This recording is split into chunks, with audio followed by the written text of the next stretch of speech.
Dead Draw Gaming. Like no one ever was. What's up, Dead Drawers, and welcome to episode number 96 of Dead Draw Gaming, a Pokemon TCG podcast like no one ever was. We have a super exciting episode for you guys today, so if you are hyped just like we are, make sure to hit that like button down below and share this podcast with all of your friends. Or if you are live with us on Twitch right now and you haven't done so already, hit the follow button up above so you can see when we go live every single week. Like I said, you guys, super exciting podcast. Aaron is here. What's up, guys? And it's time for his first thoughts. Oh, first thoughts. Oh, man. I was not ready for this. So, I have a bunch of Celestial Storm cards I want to sell. So, hey, Danny. What's up? Where'd you get so many Celestial Storm cards from? I went to like 3 or 4 pre-releases in like 2 days. How many rays do you have? I have 2. 1 full art, 1 regular. I've been buying rays. Nice. Quite a few rays. Ooh. Popping up for it. Those are my first thoughts. Also, speaking of Celestial Storm, I'll have a video out tomorrow. Nice. If you're watching live on Thursday, of my last Celestial Storm experience. Ooh. Sweet. I'll jump in here. My first thought is I have the coolest shirt on right now. It's very fun. It is a Power Ranger shirt, but the gold medallion in the middle, it's the red Power Ranger. The gold medallion in the middle is Charizard. So, I should say it's the Charizard, right? I love it. I've owned this shirt for a while, and I don't think I'm the one that came up with that, so whoever did, thank you. It's a beautiful shirt. I'll give you so yeah, my first thought is I like my shirt, and you should too. I do like your shirt. Thanks. Yeah. I have first thoughts, which involve, I didn't think it was possible that I could sleep less than what I already was. But then we started this new venture called Legendary Gaming Network, and that causes me to sleep less. And I also have way more power than Aaron could ever dream of having in this life. Depending on your definition of power. Depending on the definition of power. Correct. Knowledge is power. Knowledge is power. That is, I think I heard that on like a PBS Kids show at one point in time in my life. Captain Planet? I don't know. Dang. It was like Magic School Bus or That's the power reading is yours. reading Rainbow Railroad, whatever it's called. Something like that. But yeah, that's it. That's my first thoughts. Your turn, Dan. You guys, my boy Waluigi got snubbed again. I stop shaking your heads at me. King K. Rool gets in, not Waluigi. All right, I'm over it. I'm sure a few months down the road you can buy him for $5.99. Worth. All right, well, we can move in, you guys, to what I think is a pretty exciting agenda this week. We're going to start off with Pokemon news. Then we're going to jump into Celestial Storm and how it's going to impact worlds. Then we're going to give you a Dead Draw Gaming, Legendary Gaming Network business update. And then we'll move into our weekly top 5, the DDG Mailbag, which if you want to be a part of that, go over to Twitter right now. Use the hashtag AskDDG and ask any questions to be answered on air by the 4 of us. Then we will do the buy sale trade of the week and then our open discussion and our wrap. So let's jump right into the news. Darren, my man. This is where I come in. The only thing I'm going to talk about today is EV Community Day. It is a special EV Community Day because it's not one day. It is now EV Community Weekend. So the catching of the EVs is still just one day. So it's important that you get there. So for North America, it'll be 11 a.m. to 2 p.m. Pacific time. So 2 p.m. to 5 p.m. Eastern time. If you want to find, the times for your area, if you don't live in North America, head on over to PokemonGoHub.net. They have a great primer. But anyway, let's keep moving. Shiny Eevee and the Eevee evolutions in Pokemon Go will be available finally. Oh, you know what? I should say what day this is. This is August 11th and 12th. So anyway, getting back on track, you can get yourself the shiny Eevee. Some smart people wrote a program to figure out approximately how many Eevee you're going to have to catch if you want a shiny of each, and it's roughly 400. So clean out your bags and make sure you have plenty of Pokeballs. Another important thing, grab some star pieces because you will have 3x Stardust for the entirety of the event. And yeah, use some incense, use your lures because your lures will last the entirety of the event as well, I believe. And then, yeah, Pokeballs, lots of them. One important thing, though, the reason I say this will last until Monday is because any Eevee that is evolved before, let's see, what is it, Monday the 13th, I think, is going to have the exclusive attack, which is, I lost, Last Resort. There we go. Yes, if you evolve before August 13th at 1 p.m. Pacific, any Eevee, it will evolve to have Last Resort. So save up your really good ones. Also, one thing to keep in mind, save a couple of your good Eevees because Gen 4 is just around the corner. You're going to have to get yourself a Leafeon and Glaceon. And honestly, Leafeon is looking like it's going to be kind of a powerhouse. So you're definitely going to want one of those. All right. Nice. That's it. All we got for Pokemon Go. Cool. Well, we do have a few things for Pokemon Sun and Moon. Just a few things that I'll go over pretty quickly. First of all, the Ultra Sun and Ultra Moon battle competition has been announced. So this is the Let's Go Cup competition. It's a single battle competition using standard rules where players can only use Pikachu or Eevee with only one Pokemon being allowed in the team. All Pokemon will be raised to level 50 for the duration of the competition. So this started already and runs the 3rd through the 5th of August, which is already done. So why is this even being talked about? Moving on. I don't know why this was on here, but anyways, the Groudon and Kyogre event has also started. If you're in the U.S., you can go to GameStop until August 26th to pick up your copy of Kyogre or Groudon. And then there's some news for Pokemon Let's Go Pikachu and Let's Go Eevee. The Pokemon Company has put out several new videos showcasing the capability of Pokemon following or riding your Pokemon, showcasing Venusaur, Electrode, Onix, Caterpie, and Golem. These showcase various parts of the game but provide no further new information. So that's pretty cool that it's showcasing those. And then finally, before we talk about a little bit bigger Sun and Moon news, there is a new anime episode that has come out. These episodes are set to air August 30th and September 6th, respectively. The first features Lunala fighting with Necrozma in front of Ash and company, with Team Rocket and Solgaleo quickly appearing.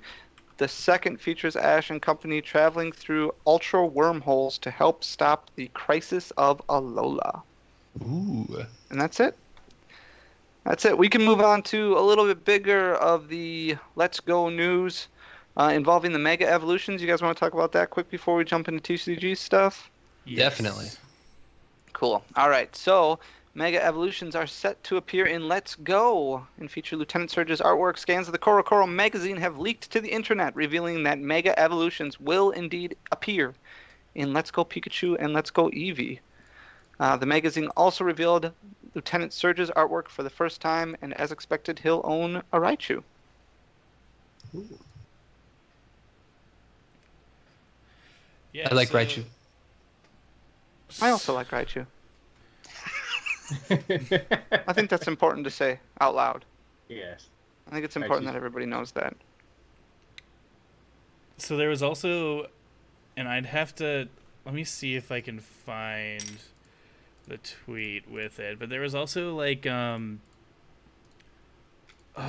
was there was a bunch of Pokemon that had their, names re-trademarked. Oh. Let me... Oh, jeez, I'm sorry. And the last time they did something like re-trademarking the names was when Megas were first announced. So you think these are new Megas? It's possible. I'm trying to remember. It was like Jinx, why, for some reason, Jinx is the only one I can think of off the top of my head. Good. Golem, Machamp, Raichu, Jinx, Starmie, Hitmonchan, Hitmonlee, Arbok, Weezing, Persian, Vaporeon, Jolteon, Flareon, and Dragonite. Very interesting. That's not Yeah. confirmed. So if any of those have Mega Stones, you heard it here first. Yes. What do you guys think if I had a Mega Stone? Let's talk about this for a second. Would you start sleeping? No, I mean, that's not... Probably not, Mega but- Danny? Yeah, how cool would that be for I can the s- world? So like your aviator sunglasses just wrap around your whole body, and yeah, that's good. I can see that. Okay. What else? All right. What? What else are you thinking? Let's change the main topic. Let's get rid All of section number 3 and change it to Danny's mega form.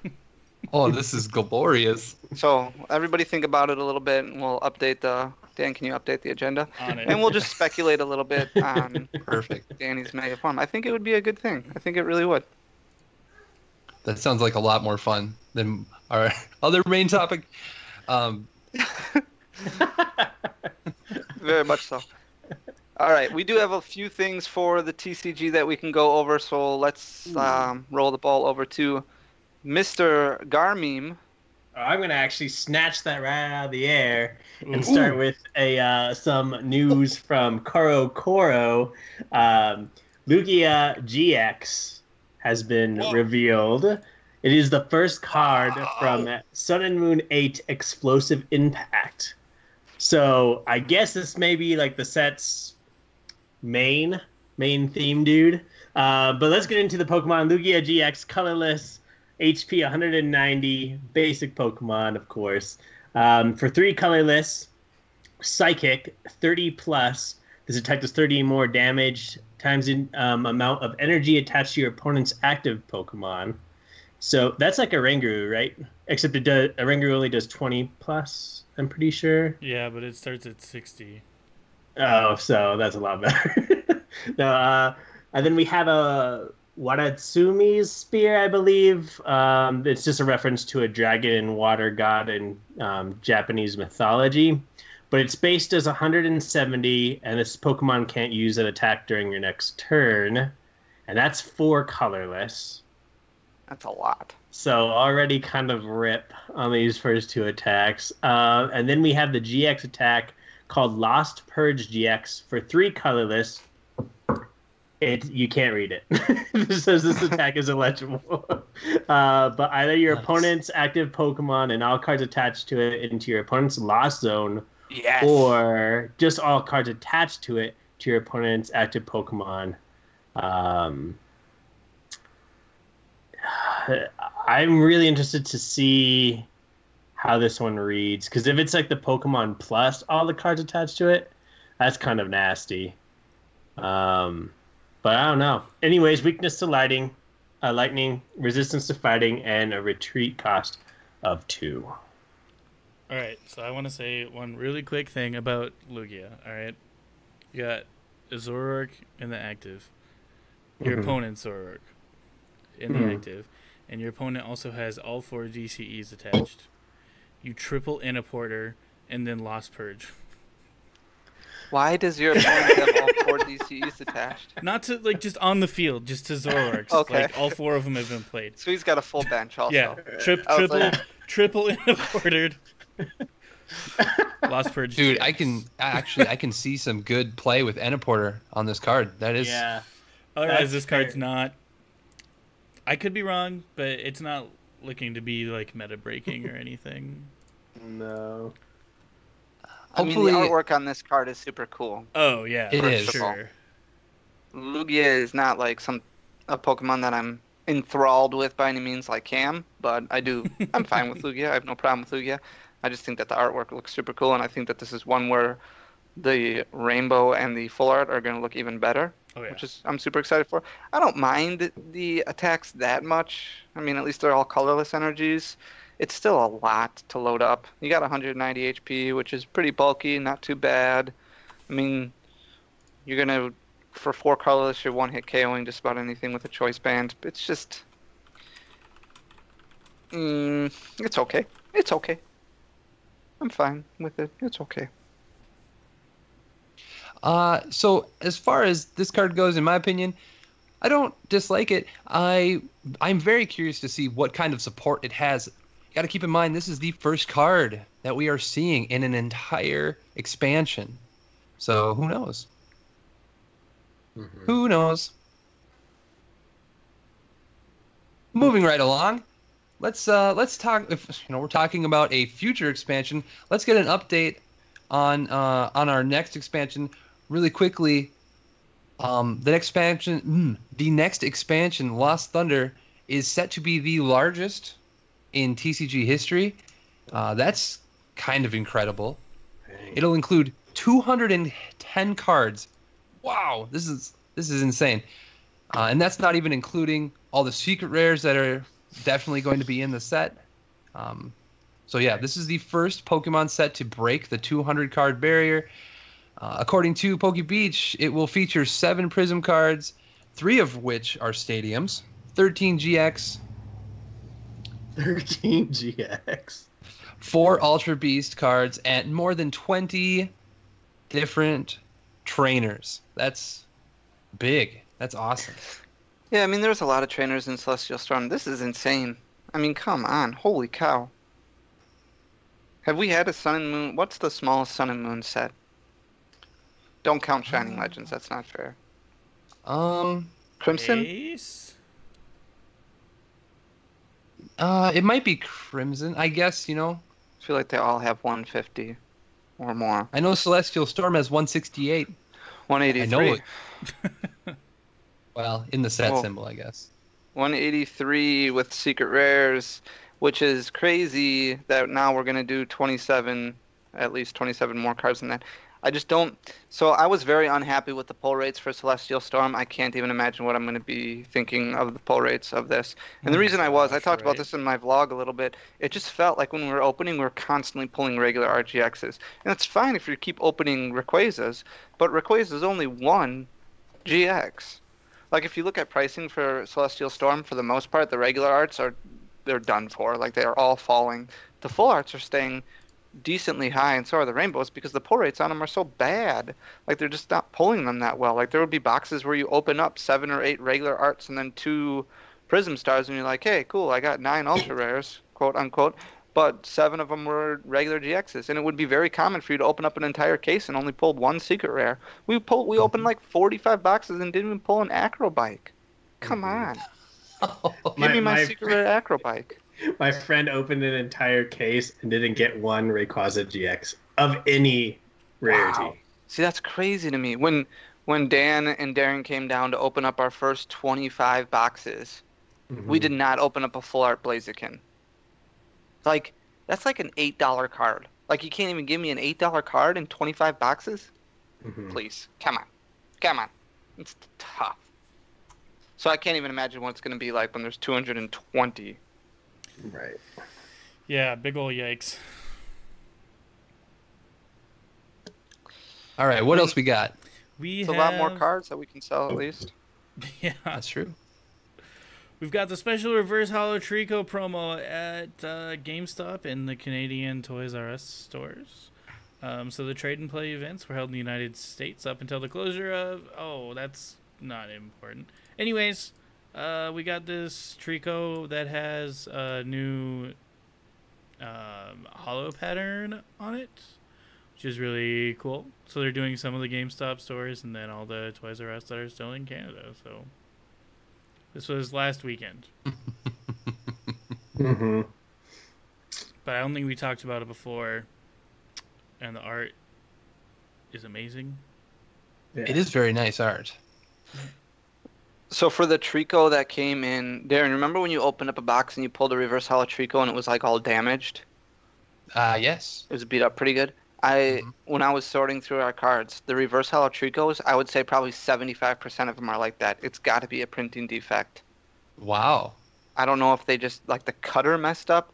So basically there was a slash that goes through like the tail whip text, and it's a long slash, like a long cut almost. Like when the needle went to cut the cards, or the razor went to cut the cards, it like missed. Because I'm assuming what they use is some kind of thing that like comes up and down, kind of like a sewing machine almost. And maybe it got raised up a little bit, but not enough, and it just put a giant line through a bunch of tricos. And that's what we're dealing with right now. Because there's a lot of tricos that we have that are like that. It's very unfortunate. It is. It is unfortunate. These, however, are really nice. Mhm. And they do say Celestial Storm on them, not Toys R Us, so that's nice as well. Yeah. They're pretty much one and the same. Quite. Yes. Cool. Is there any other news articles that we have? No, that's going to be it. When are we going to get news for the new invite structure? Tomorrow? See, we thought it was going to be right after the podcast last week, and we didn't get it then. It is only July 39th, so 39th hopefully not too of much. July? Hopefully not too much longer. I can't believe that there's 41 days in July. Isn't that just... Can't wrap your head around it. Oh. Summer just keeps dragging and dragging and dragging. Ugh. Dragon air. Cool. All right, well then we can move on to our next topic, Dan, which is... The impact a Celestial Storm is going to have on Worlds. Basically, I think that the two big cards that are going to come out, a Celestial Storm, that's going to make like a super huge impact. There's two of them. And it's Rayquaza GX and Magcargo. And I think outside of that, there will be some cards that are played, but they're not going to be like incredibly impactful on the format or anything. With Rayquaza, you get a whole brand new deck, and you get a lot of some different tech card ideas with it that'll come along as well. And then Magcargo will go in a lot of different Zoroark control decks, kind of similar to what we saw Tord playing at NAIC. So, but outside of that, there will be, like I said, Copycat will be played. People will definitely be looking at Acrobike. Shiftry maybe has a chance, but I think, like I said, Magcargo and Ray are going to be the two cards that are going to, like, be something that matters at Worlds.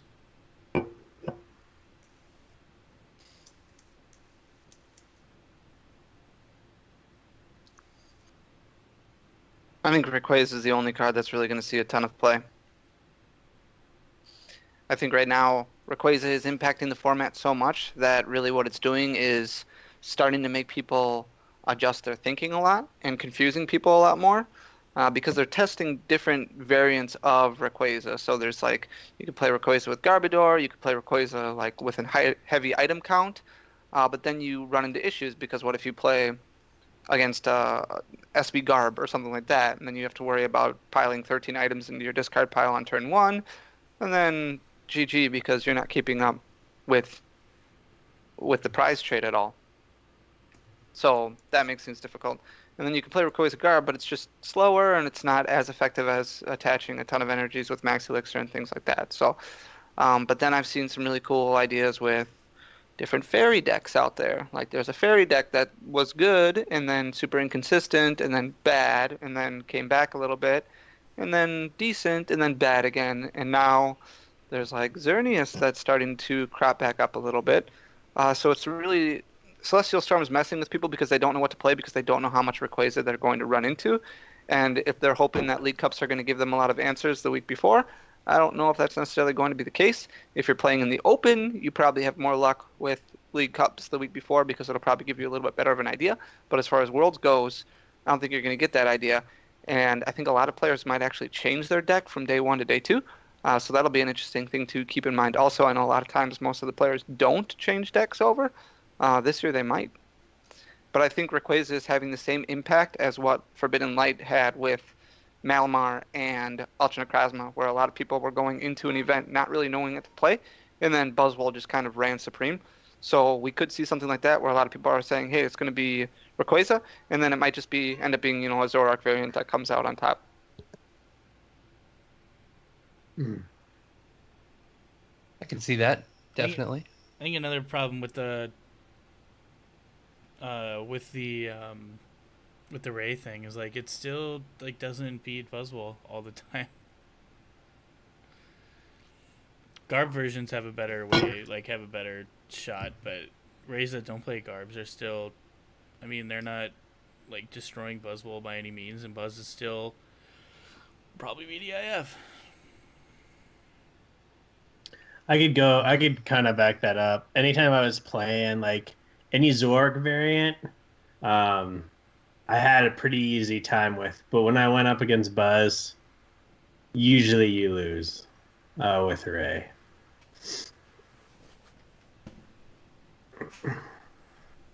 Well, I think Ray's going to be an obvious play. A lot of people are going to play it. A lot of people are going to play against it. I'm really excited for the people that are going to play against Ray. those Dusk mains. Alolan Dugtrio. Yes. Oh my gosh. Okay, so really quickly, a few weeks ago, we talked about what we could do to make a card better, and right after that podcast, I thought to myself, it would be amazing if Alolan Dugtrio, instead of doing 30 damage, did 40 or 50, and then it would be super competitive and a lot of fun. Mm-hmm. Anyway. So what you have to do is you have to theory extremely hard. So Rayquaza is going to be the most played, and then people are going to tech to beat Rayquaza, so they're going to be playing Fairy. So then you have to play some form of metal, like either Duskmane or Alolan Dugtrio. So Alolan Dugtrio is probably the play for Worlds because you have to beat Fairy, which will beat Ray. Yes. I love it. Oh my gosh. And you could beat Ray with Alolan Dugtrio. It's not that hard. Is it really not that hard? It seems like it would be pretty tough. It's not that bad. Have you tested this a lot? A little bit. I just don't see it. Because Ray is so fast. Ray is pretty fast, yeah. I mean, you have see. to... Yeah. I like it. I honestly don't see Celestial Storm producing a whole lot of other cards that are going to be impactful on the World's meta. Like, it's not... I think this is the first year that we've had, in a long time that I can remember at least, that we don't have a set that came out that has this little that's going to be impactful on the meta, except for just one card that could cause some problems. Like Dan said before, Magcargo, which I think Magcargo is a good card, but I don't know if it's necessarily a good card for this format because it slows stuff down a lot. Like I like Zoroark Magcargo. I like different variants of Magcargo. Like the ability to search is really cool, but you can do that with like, what is it, Lucario from Ultra Prism? Is that the card that lets you search? If you have a Garchomp out, yeah. If you have a Garchomp out, yeah. So there's other ways that you can search your deck for any card that you need, and that didn't see a whole lot of play. I don't think, what was Steam Siege? Steam Siege had Yanmega, it had Volcanion. Outside of Ray, I just don't see this set. Even supporters, you're not going to play Copycat, right, yet? Well, you're not going to play Resolve yet, right? I was just going to say Stevens, I think, is something that people are sleeping on. Stevens will be in the World's winning deck. But why do you think that? Because it's super good. So you think it's going to be Metagross that takes Worlds? Not necessarily. I think even in turn 1, Stevens, I think decks that are not playing Bridget are going to play Stevens. Okay. Interesting. And even if it is playing Bridget, like, it's possible that it's going to play both. Especially any Stage 2 decks are going to play one. Hey, remember when the hype was Metagross GX is going to come, algorithm's going to wreck some people? Is this it? Is this the time? I think Metagross is cool and all. I just don't think it's fast enough right now. I think Metagross will be fine next format, but right now when you're running against Buzzwole, which is, I mean, not necessarily fast by any means, but you don't need a whole lot to attack. I mean, you just need an energy, and then a choice band or a strong energy. You're hitting 80 first turn. You're 2-hit KOing stuff pretty easily.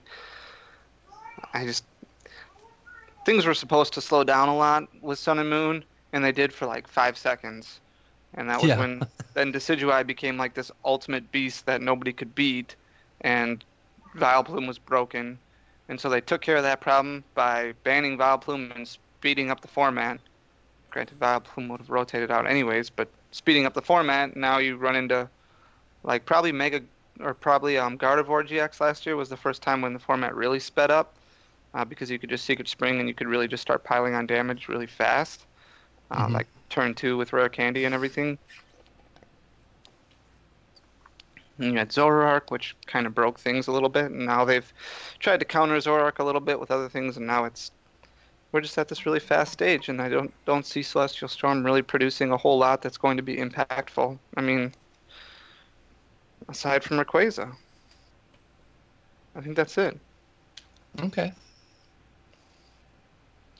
And we are by no means pros or super smart, so we'll get better ideas from our team a little bit. And they did have a really good, Jimmy and Poet and Cameron, they had a really good podcast that goes over a lot of stuff too. It's just once Worlds gets closer and that Open gets closer, I mean, you got to start having ideas pretty quick here because we're 2 weeks out, right? It's coming up real fast. I don't know what Dan's playing for Worlds, but for the Open, it's probably something on his handheld. So, Aaron, do you know what you're playing yet? For the Open? Yeah. Yeah. Haha. That's all he's saying. Yeah. DDG secrets. And I guarantee you there's a Switch in it. Oh my There's gosh. not, but now I'm going to go put one in. What? You better. I'm going to tweet my Guzma. old team right before the Open. No secrets. Wow. That's good. It's probably like Kyogre Band. and... Well, give him... I don't know anything about bands. I'm done trying to figure out VGC. Scraggy. Nope. I talked about Scrafty, and we ended up cutting it. Swampert. Nope. Snorlax. Yes, there you go. I'm just trying to think of Dan's favorite Mons, which there's like 84 of them. So You have like 80 to go, There's Dan. 800 Pokemon. Why is that such a big deal to have a lot of 10% favorites? of them cannot be your 10% favorite. of Pokemon are my favorite. Low-key. I don't understand why that's a big deal. If there was only 10 Pokemon and I had one favorite, then 10% would make sense, but suddenly there's 800 and like, no, Dan, slow down. This is my favorite thing. All right. Do we have anything else to say about the Worlds format? I think that pretty much covers it. Ray is strong and everything else is to be determined, basically. Well, do any decks that we saw, like, I think the only thing we didn't talk about as far as the impact goes, like, do any decks become bad or get shifted out because of Celestial Storm? Well, I think Buzz takes a step back. Like, I know you said that Buzz does fine, but I think Buzz takes a step back, and I think you saw that at NAIC. I think like Evital takes a step up. I think Buzzwole takes a step down a little bit. I think Rayquaza does have a powerful, positive matchup against Buzzwole. See, I think we're going to see, like, a very, very, very low percentage of Malamar. Anything Malamar. Sure. I think It's just a slow deck archetype right now. It's not fast enough. Not quick. I think the biggest reason we aren't seeing a huge, big decks going down is because nothing is weak to Dragon. So, like, Rayquaza's not coming in and slapping things for 4,000 damage. I really wish Dragons were still weak to Dragon. Like, if they would at least split it. Some Dragons were weak to Fairy, some were weak to Dragon. I think that'd be nice. I'm weak to Dragon. But I'm not playing. Is a dragon. Dragony. It doesn't work. Mega Danny has a dragon type added on to his normal. Type would you be? Well, that's next. We're talking about that next. Oh, okay. Main topic. All right, moving on. Moving on from our main topic. I really want to talk about Danny's Mega Evolution. Yes. Or we can do that, or we'll do an either or for this main topic number 2. So you can either talk about Danny's Mega form, or we can talk about a business update, because we haven't done one of those for a little while, and we've had a lot of stuff going on. And we have a lot of stuff coming up. So I think Aaron should start and just talk about a lot of stuff that he's got going on, because he came back from Norway with 10 million things that dumped onto his lap, and I tried to avoid sending him a bunch of stuff while he was gone, and I just couldn't really do it. So I sent him a bunch of Facebook messages that he probably got sick of looking at, and came home. And then after I knew he was home for a day, I was like, "Are you gonna answer me, dude? Come on, let's go." Okay, well, let's get into it. I am Danny's Megaform. Wow. Now we know. This is so good. Oh. Anyways, business stuff. Yeah, huge news. Legendary Gaming Network launched while I was in Norway. On live on the podcast, correct? Yes. Yeah, last week. First things first with that. Our first event that we'll be doing is actually not Pokemon. It will be a Dragon Ball Super live stream up in Canada. And I am headed up there with a partner to go live stream that. I'm nervous. I don't know Dragon Ball, so I'm messaging my friend Johnny, Casey, other people that I know play the game, and starting to learn it. And soon I'll have to create a layout for it, so that's going to be fun. A lot of things going on. And then we're getting ready for Memphis as well. We have all but one of our casters down for both VGC. Well, we have all of our VGC casters. We have 2 of the 3 TCG casters. One of them's in chat for VGC. Ooh, Ryan. Hi, Ryan. Again, Papa will be heading up the VGC side as a producer. And yeah, it's just it's go time all around with this new company. Just growing it to levels we never thought possible at speeds that are insane, and it feels good. It feels good. There's something about Madison that kind of brought back some of my passion, as I told you guys on the podcast and the DDG members. So it's good to be a part of something so crazy and big. And yeah, that's how it's going on the LGN side. Yeah, this was something we didn't even rewind time. A year ago, we didn't even have any ideas of streaming or thinking about streaming or doing anything like that. We went and kind of took on an extra thing for Madison just because we wanted to do it bigger than what we did the previous year. So we tried streaming, and this kind of all came down after Madison and during Madison, and we formed this company with Jimmy and Alex with Card of Magic and Top Cut called Legendary Gaming Network, which is now on Twitter and now on Facebook, so you can follow and like us there.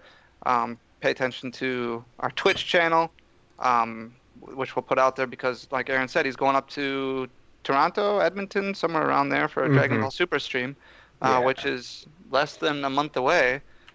He's 3.5 weeks out from that, and he's got to learn a game that he has no idea how to do and learn how to produce it. Luckily, he's not going to be necessarily casting the event, but he's still going to have to learn everything about it because he's going to have to produce it. And this is a whole new foreign language to him, but it's something that we just have to do. And this is just the beginning because Legendary Gaming Network isn't supposed to be just Pokemon. That's why it's a network. So it's supposed to be Dragon Ball Super. It's supposed to be Pokemon. It's supposed to be Magic. It's supposed to be tabletop gaming.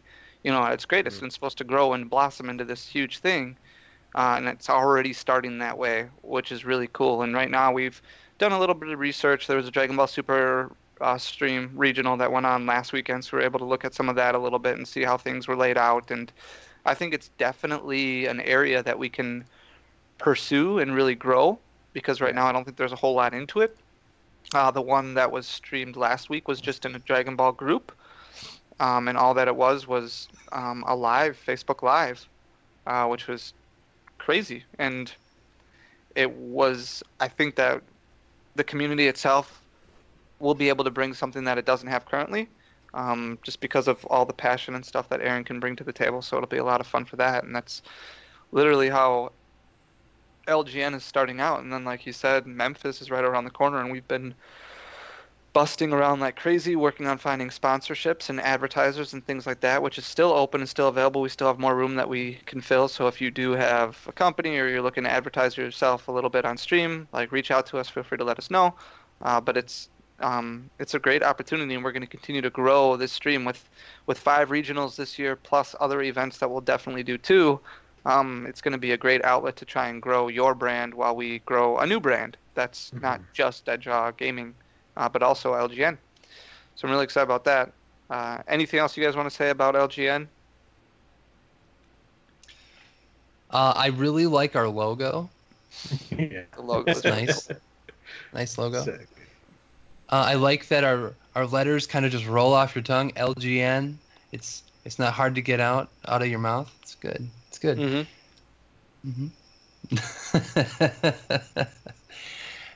Yeah, I would like to get some merch. That would be great. That's stuff that's in the works too. I mean, there's a lot of stuff, like anything you would think of when you start a new company of this magnitude and of this size. Like, even though we're starting out super small and we haven't even really advertised the company too much outside of just, on our podcast for the most part.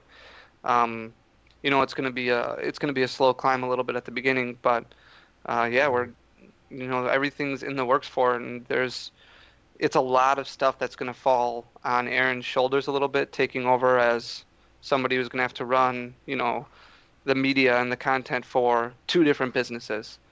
Because luckily, I just have to run card sales for Deadjaw Gaming. I don't have to run card sales for LGN because there are no card sales. Whereas Aaron, basically just gets to double his workload and take care of, YouTube and Twitch and and Twitter and Facebook and stuff for Deadjaw Gaming. And then he's got to go around and log out and start doing the same thing for LGN, which is going to be a whole different avenue of content. So he's the one who's going to have to, he's probably got binders full of notes and things like that of ideas that he wants to do. Yeah. I also downloaded 3 different browsers, and one of them's my personal, one of them DDG, and one of them is LGN. So I don't have to log out and log back in. I just have the 3 browsers go. Just don't forget which one is with which one. Yeah. That's really smart. Wow. Oh man. Dan, anything you want to say about LGN? No, I mean, it's kind of weird being a part of a project that I don't want to say I'm in the back seat for, because I mean, I have been reaching out to companies for sponsorships and things, but it's more so watching it grow around me. So it has been a little bit weird, even though I'm here, I'm doing stuff for it. Just being a part of something that's, I don't know. DDG, the idea has always been to be a part of something that's something bigger, to, make a community out of it, and then just adding something on top of that that's even bigger. It's kind of crazy. Mm-hmm. To piggyback on that, I had also been floundering with trying to find sponsorships, and finally I got one. So it feels good, you guys, to get a sponsor. Oh my gosh, it feels good. That was Dan, well done, dude. You'll find one, Dan. You'll find one. Oh, that's not the... Oh. Well, never mind. I don't know. Clap. Oh, you were trying to emotes. Yep. I don't Darren, remember what it is. We've had a really, really busy week with not just physical cards themselves, but also with code cards. What have you been doing as far as that goes? So code cards have been absolutely nuts for the past week. It was kind of a perfect storm of different things. We had Purple Cliff's 200-hour stream where we provided a special bonus to his viewers with a discount code for them. And then also Celestial Storm comes out. And when you get those things together, you get Darren sitting in front of his computer for 12 hours at a time just trying to buy and sell code cards. It's been nuts. I mean, I haven't run the numbers, but I bet we've sold 3,000 code cards in 6 days. Like, it's been crazy. And we don't have an automatic delivery bot system. Yeah, we don't have an automatic delivery system. So all of those codes are being sent out by me manually. And so it's been work. And I think it's finally starting to slow down a little bit now that most people that wanted their Celestial Storm cards have them on PTCGO. So yeah, I can start looking around for an app or something to do automatic email delivery. So that would be nice. But man, it's been great to see all your work kind of come together and everything that you've worked so hard to accomplish actually start to make you money. It's so worth it, you guys. It's so worth it right now. I love it. Everything, all the trials and tribulations. Like, DDG's been kind of a roller coaster for a little bit, but now it's just smooth sailing. It feels like it's awesome. Yeah, and I think the big testament that to go to like Darren is we focused a lot on site visitors to our website and things like that, and we were to the point where we're getting between 150 and 200 visitors every day, which is really cool. But a lot of that had to do with articles. So we would provide competitive articles, which we haven't had a whole lot of, but those would skew the numbers a little bit because, a lot of people would go to the website just to read a competitive article, not necessarily to look around. Well, the website is supposed to be more so used for sales. It's our online marketplace. So we've tried taking more of that content that was in written form and delivering it more in audio and video form. That's why we've done stuff like the deep dive, and we do stuff that like Caleb does with his tabletop matches and his PTCGO matches and things like that we produce on a weekly basis to replace articles. So we've tried driving traffic to different outlets to try and avoid the skewed numbers that we might see on our Shopify marketplace. And Darren's been able to kind of keep that 150 to 200 site visitor traffic up, just because, and then that those are true people that are coming to look at cards or look at codes or something like that, which is really cool.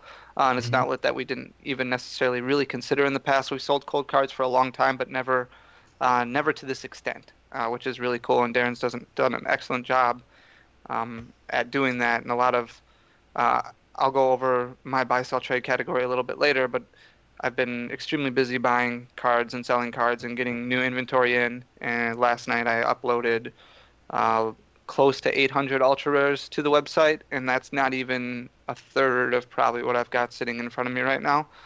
So there's a lot of cards that are going to be added to the website that aren't currently there, which is really cool. And then the work that all four of us had to put in with finding sponsorships and the work on LGN and getting the social media sites up and running, and working on a Dragon Ball Super stream now and finding advertisers for that. It's just adding more and more to the plate while trying to keep our existing channels afloat.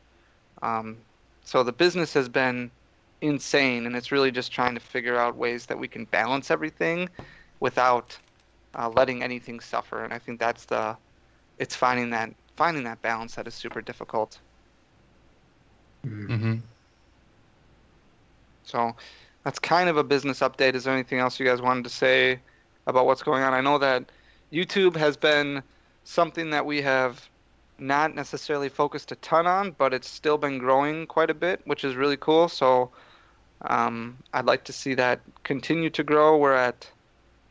We are only 125 subs away from 2,000, which is really cool. What? Yeah. Awesome. We've been able to keep 2 to 3 videos up, and I think really the goal is just to provide good content, not necessarily worry about subscriber count as much as viewership and minutes watched and things like that. Aaron could probably explain that a little bit more. But we'll give a better update of the direction of that, as we continue to figure all those things out. Unless anything, Aaron, is there anything you want to say about that? No, it's really just finding a good balance between where our audience is at and what they want to see. We have Caleb pulling in great amount of numbers for the competitive side, but it's diving into who those people are and what else they would be interested in seeing. So like that's kind of like the next step. I think people were very happy with the vlog where all four of us appeared on it, just to give a little bit more like action and fast cuts. Shorter vlogs tend to, or starting to do better on YouTube, like 4-minute vlogs. So as like one of the top vloggers right now, is that's all he does. So I kind of want to experiment with that if I get out to Wisconsin. I want to make those maybe a little more frequent, either on the YouTube or the Facebook or both. Adding in League. I know Darren's been growing his League and probably needs a cameraman if he can't get some extra help. Dude, I haven't been able to record it all because I'm teaching new players, right. And every time I'm away from a game, I have a kid run up to me. Darren, you're playing with me. Let's do this. Like, okay. Can't say no to a kid. No, I can't. Nope. Darren, play catch with me. That's lazy. So that's good, and maybe here in the future, it's something where I can go and we can switch off playing and we switch off vlogging. Get some League content or something up as well. But I'll talk about other stuff later. Cool. Mm-hmm. Awesome. Well, then I think we can move on to our next category, which is Weekly Top 5. Yeah. There it is. Awesome. All right. Yeah, and so this week, you guys, we are talking about our top 5 post-rotation decks. Ooh. All right, I'm going to hop in. Number 5, I think Malamar makes a resurgency now that Buzzwall is losing so many powerful cards that made it BDIF. Nice. Made it the BDIF. What do you think the chances are that we all have the same 5 just in different orders? Oh, that would be really fun. Very high. I didn't prepare myself for this at all, so I'm going to say 0% chance. Okay. Oh, perfect. Do you have Even better. Gyarados EX as number 1, Dan? Because that's rotated. Okay. What? So my number 5 is Metagross Nice. GX. Yep. Dan, you or me? You. I'm not ready still. My number 5, only because Papa wants it at number 1, is Glisopod Zork. Oh, there it goes. We're done. I think it's pretty cool. All right, number 4 for me, I've got Vika Bulu. I say that because really it only loses Heavy Ball, so I think Vika Bulu could definitely do some real damage in the next format. Some Bulu damage. That's right. Did Dan say his number 5? Nope. Okay. Oh, sorry, Dan. Go for it. I got excited about Bulu. That's all right. How about Sylveon? Number 5. Okay. Cool.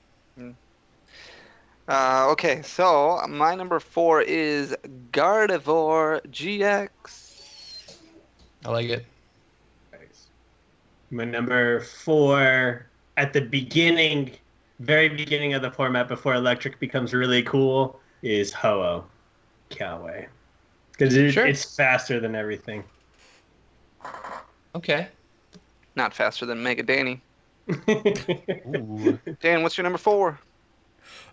Number 4 is where I'm going to put Tapu Bulu, Vikavolt. I like it. Steven's turn All right. 1. Good game.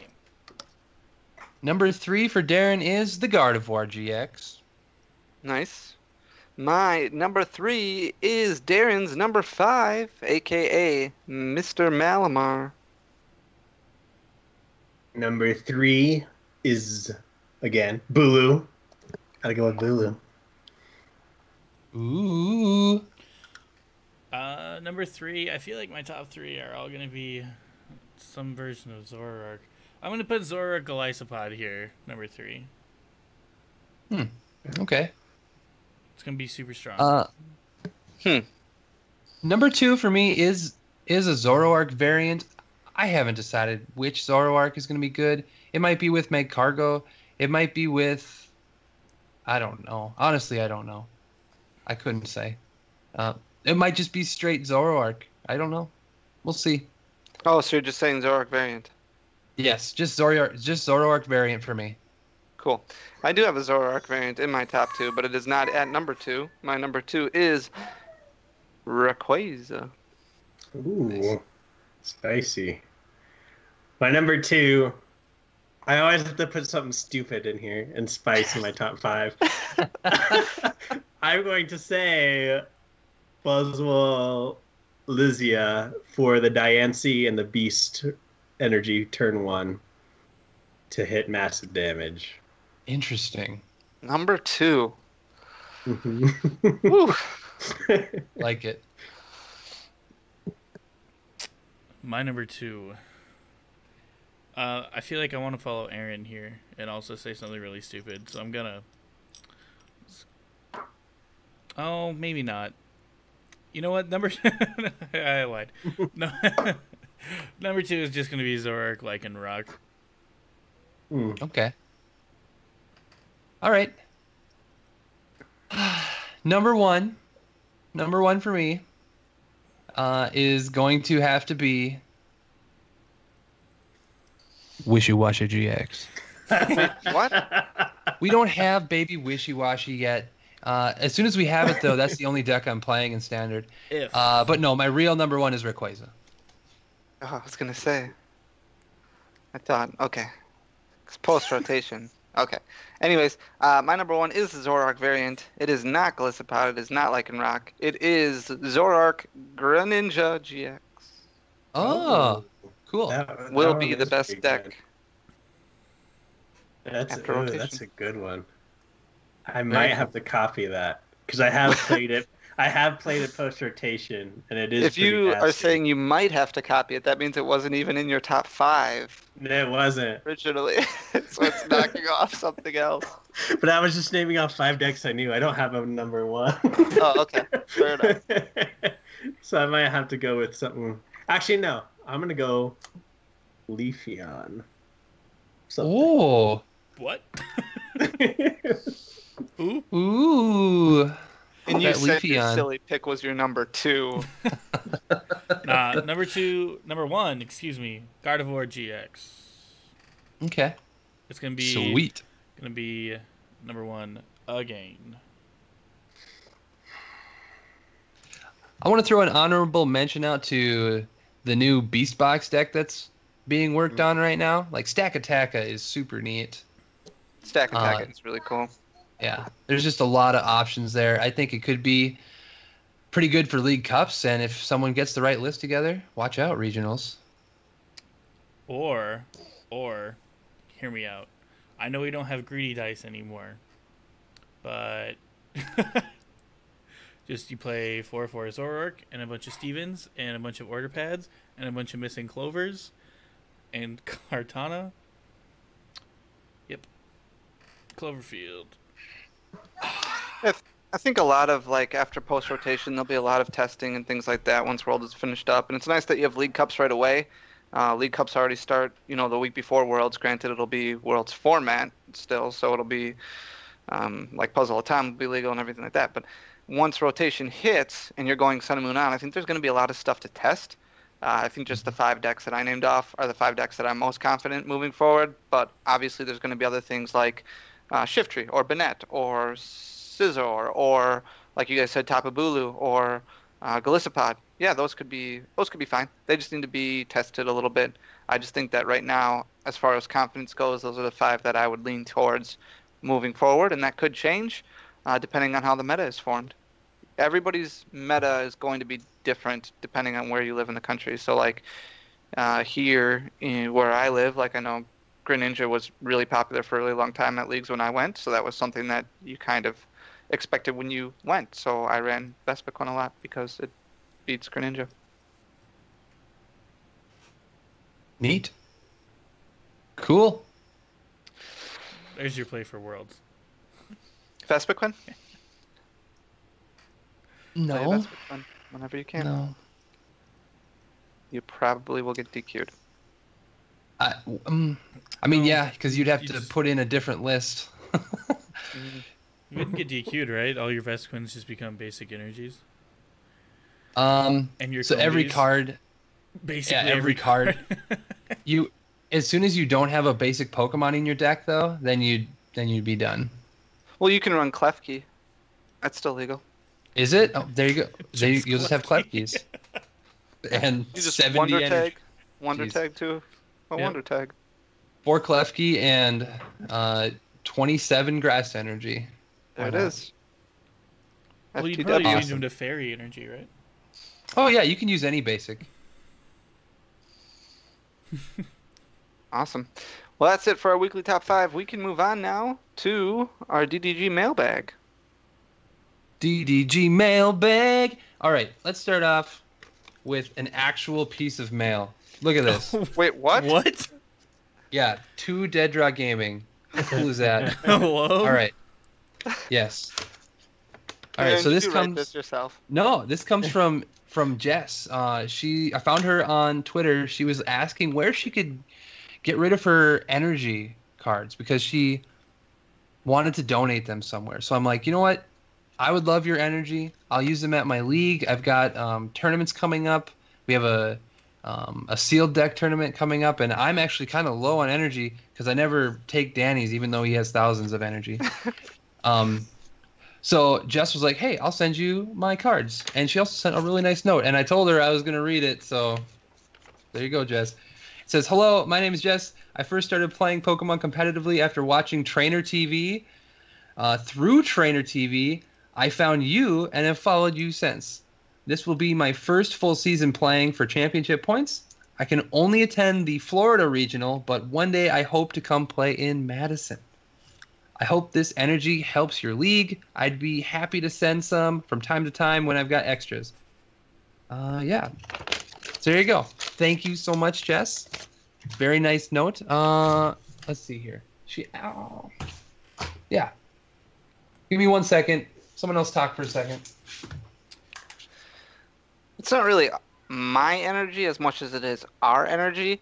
The energy that we have is like there's 50,000 energy probably in the studio, and somebody actually requested a specific set last week, like 30 different energies from the generation set. That wasn't that fun to sort through.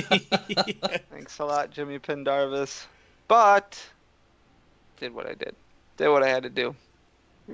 And Darren, I have them. I should probably give them to you, but I have like 2 ETBs full of energy for you, my dude.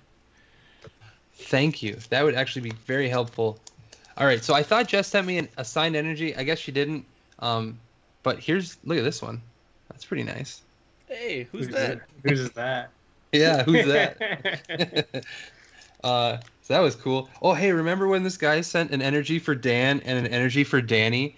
And then Danny was like, hey, you should send one for Darren. And he said no. So that was fun. So yeah, actual real mail. Okay, cool. Let's move on to our hashtag AskDDG on Twitter. First question for the week comes from Erica Pearson at RightWingTCG. Says, Dan, why on earth Bisharp? Because Bisharp is super duper cool, and that's realistically the only reason. No, it's because of its ability. It counters Intimidate. That's why. Yep, that true. True. That too is what I meant to say. You and then I like said you're true. unprepared for Worlds. No. Dude, I've completed one whole trial. All right? That is how far I am in Ultra Sun. I'm ready. I'm very ready. Did Ryan Ready? give you a list to play? Ready. No, I gave Ryan a list of Pokemon I thought were cool, and he was like, no. And then he gave me a different one. I think it's very important you know why you have what Pokemon on your team. Bisharp is because of the huge number of Intimidators. The two most used Pokemon in the VGC right now are both Intimidators. So that's why you have Bisharp. This is what you do.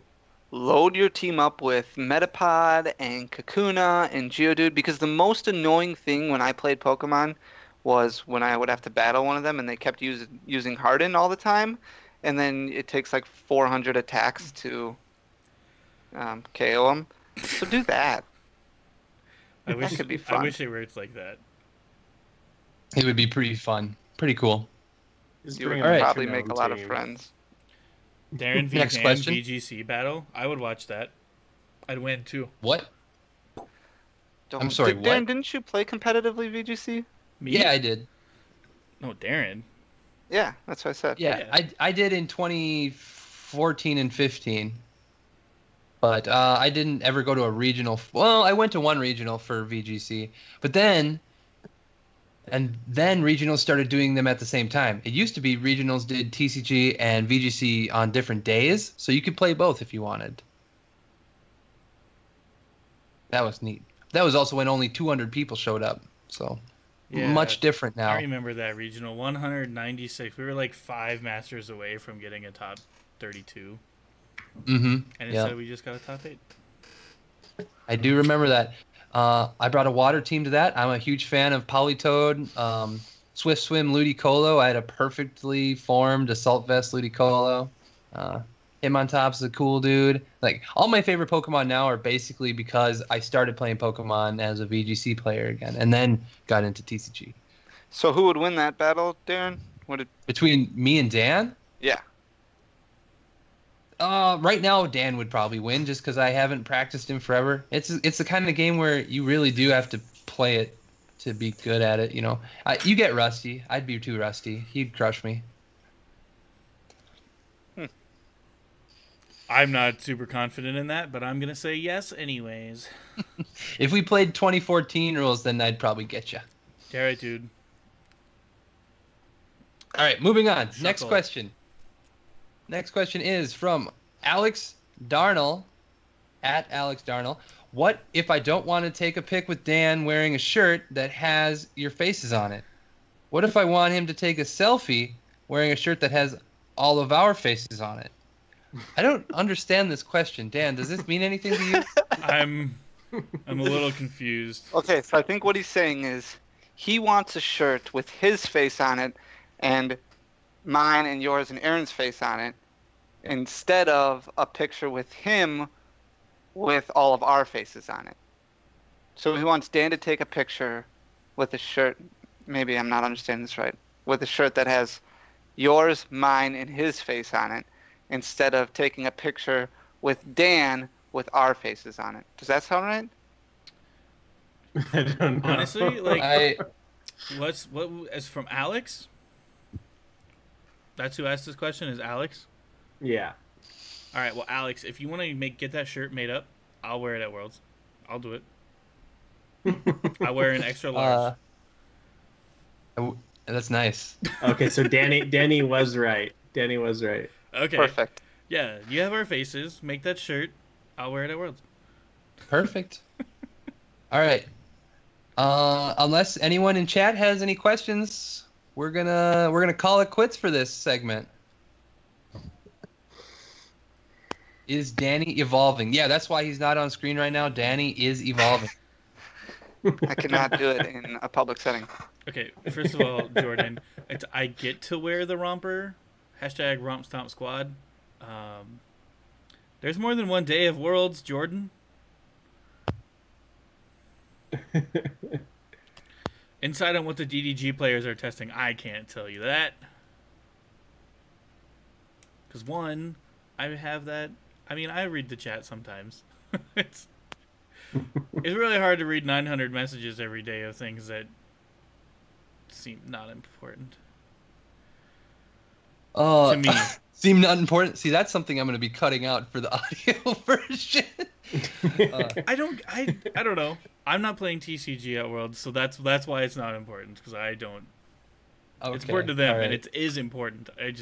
Not something I need to read. It's cut the whole thing. Cut the whole podcast. We're done here. That's enough. We're good. You only get one day of Worlds. That's it. I'm gonna be there for like a whole week, Jordan. Corey. Oh man. If you guys would have started using the Discord, all right, I'm done now. Oh, hey, heads up! Actually, people watching now, changes are coming to Discord. Just so keep your ears open and your eyes wide. It's happening. Keep Memphis, your ears listening. Toronto, Greensboro, Madison, and Hartford. There you go. There you go. That's it. That's what we're doing. All right. Well, that's all we got for the mailbag. Let's move on to Danny's buy sell trade of the week. Of the week. Of the life. All right. So, I did finally get this, and I talked about this last week. This is really cool because it's an upside down stamped Mewtwo, which is different than the normal stamped Mewtwo. You can kind of see its stamp in the corner. I think I should probably have Skype open instead of Twitch so I can at least see where I'm putting this. There's that upside down stamp. So that's cool. I've actually been buying a lot of Rayquaza GXs because I've been buying them for our team because they've wanted Rayquaza GXs, but it's actually been a super smart buy in a lot of cases because it's just so popular right now. So, like if you go over to like Troll and Toad right now, they're basically sold out. They have them for one merchant has them, and they're like $40. And I think there's only one on TCG Player right now. At least there was before when I looked, and it was $31, which is super expensive. I think this card. Oh no, there's a few more on TCG Player, but it started out at like $20, $22, somewhere around there, and then it's been kind of climbing a little bit. I don't think it's necessarily a great buy for the long haul, but if you try and make a quick buck or two, like it's there. And then I've got, this is crazy. So this came in today. So this is one ETB full of, these are all ultra rares, like literally all ultra rares. Oh, that was a Flareon. That's a Kangaskhan EX. Hey, that was an Emolga. It's kind of hard to see when I'm pointing them up. So those are all ultra rares, and then this is another box full of ultra rares.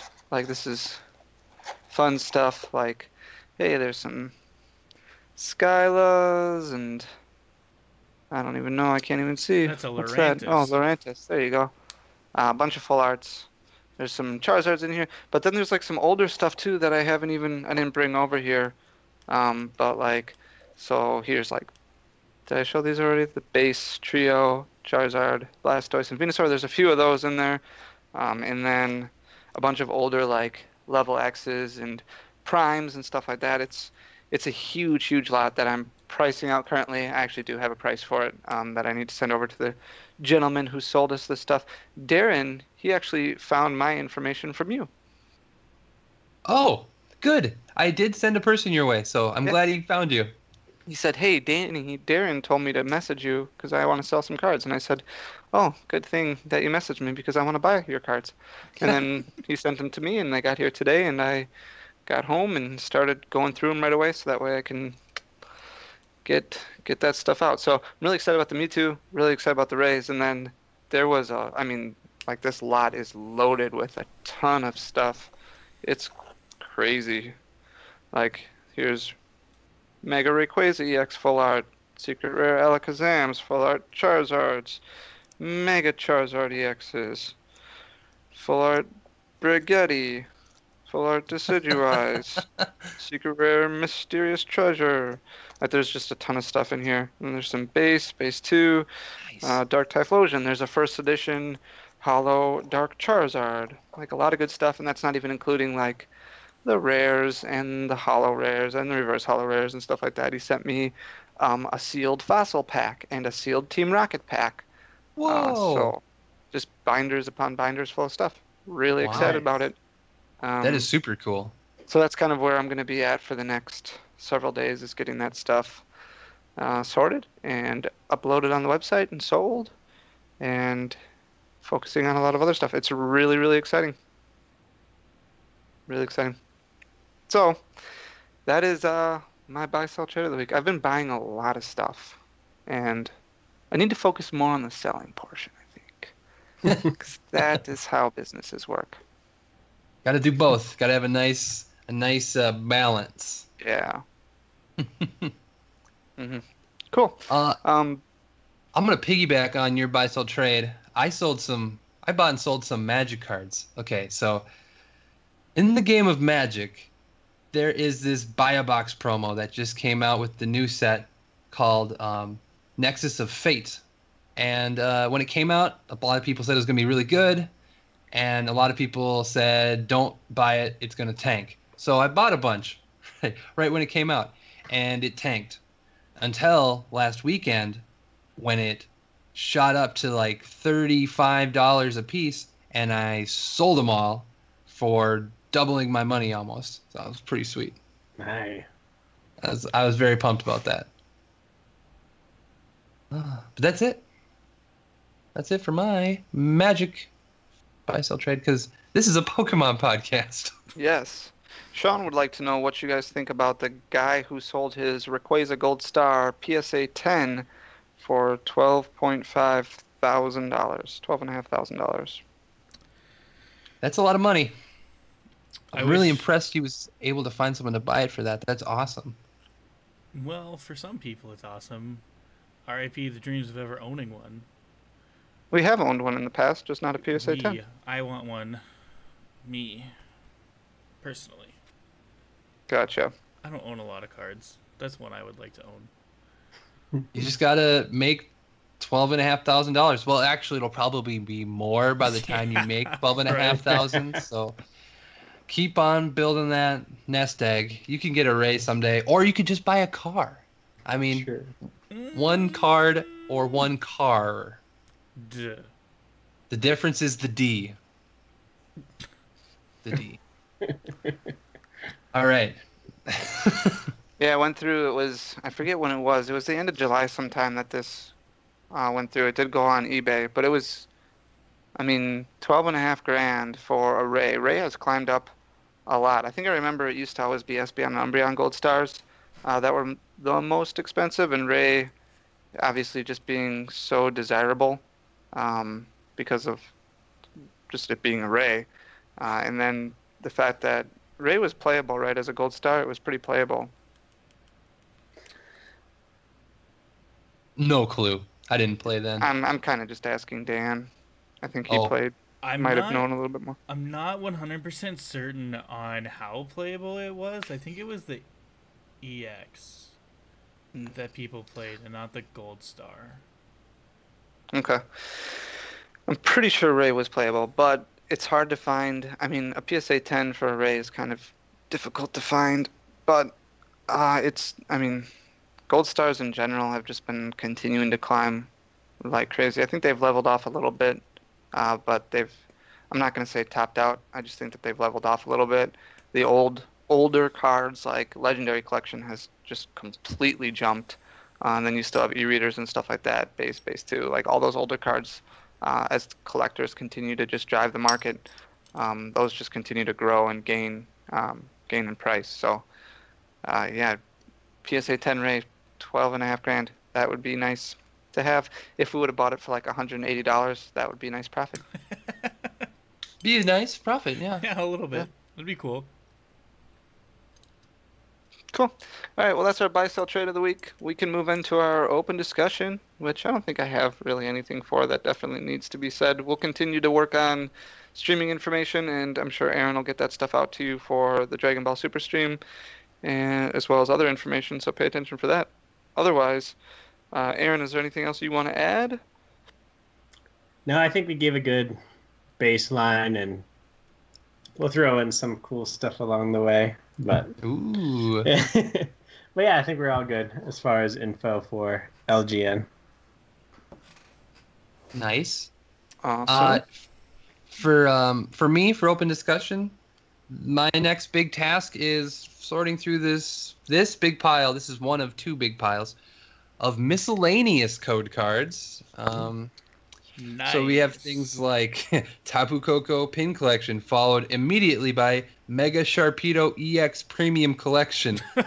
It's just random. So I get to sort those out, get those added to the website. Yikes. A few hundred. It's going to be a good couple hours. Maybe I'll crack a brew. We'll see. He says maybe, but means definitely. I actually don't think I have anything this week either. Someone in chat a little bit ago asked, Dan, when are you going to start streaming again? I'm going to keep saying soon. And soon is going to keep being until I actually do it. I don't really have, nothing is set in stone. But it will happen. That's I don't really know. So, that's all I have. Cool. All right. Well, that's all everybody's got for the open discussion. Cool. Why All right, don't I, yeah. Take us home. All right. So, you guys. Take us home, Dan. Dan, take us home. All right, you guys. If you enjoyed episode number 96 of Dead Drug Gaming, a Pokemon TCG podcast like no one ever was, make sure to hit the like button down below and share this podcast with all of your friends. Otherwise, if you are watching us live on Twitch right now and you haven't already, but you enjoyed what you saw, hit the follow button up above. That way you can get notifications when we go live every single week at 10 p.m. Central Standard Time. That is all we have for you this week. So for Danny, for Darren, for Aaron, I am Dan, and we will see you next time.